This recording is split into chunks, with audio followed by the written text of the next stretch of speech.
हाथ जोड़ी कर तू स्वागत भैया अवतारी दुर्गा माई हो।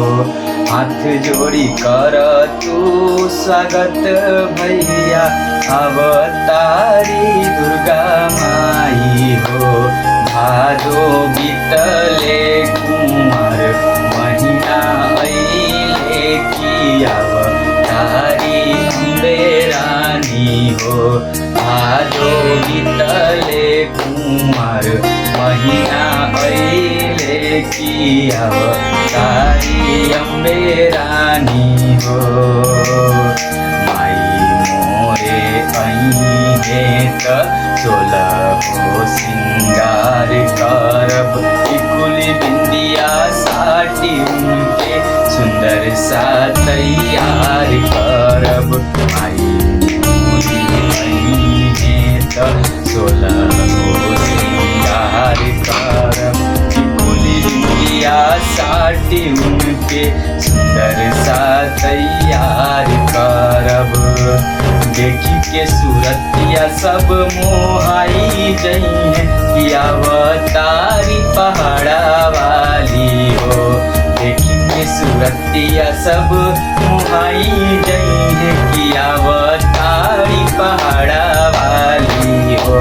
भादो बीतले कुंवर महीना अइले की अवतारी अम्बे रानी हो। भादो बीतले कुंवर महीना अइले की अवतारी अम्बे रानी हो। हाथ जोड़ी कर तू स्वागत भैया अवतारी दुर्गा माई हो। हाथ जोड़ी कर तू स्वागत भैया की अवतारी दुर्गा माई हो। भादो बीतले कुंवर महीना अइले की अवतारी अम्बे रानी हो।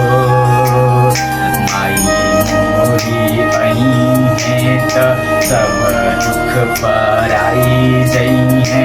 उनके कृपा से भैया पाप सब बिलाई जइहे।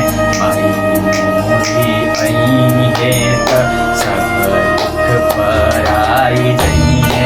उनके कृपा से भैया पाप सब बिलाई जइहे। गावतारे विमल अपना मुहावा से अवतारी मात महारानी हो। गावतारे विमल अपना मुहावा से अवतारी मात महारानी हो।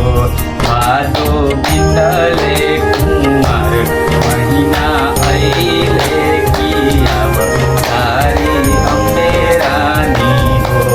भादो बीतले कुंवर महीना अइले की अवतारी अम्बे रानी हो। हाथ जोड़ी कर तू स्वागत भैया अवतारी दुर्गा रानी हो।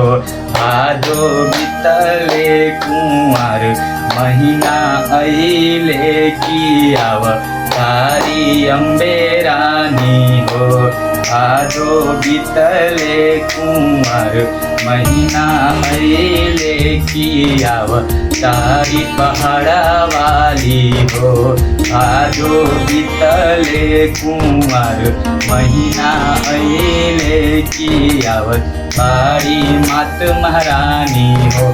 बोलो बोले दुर्गा मैया की जय।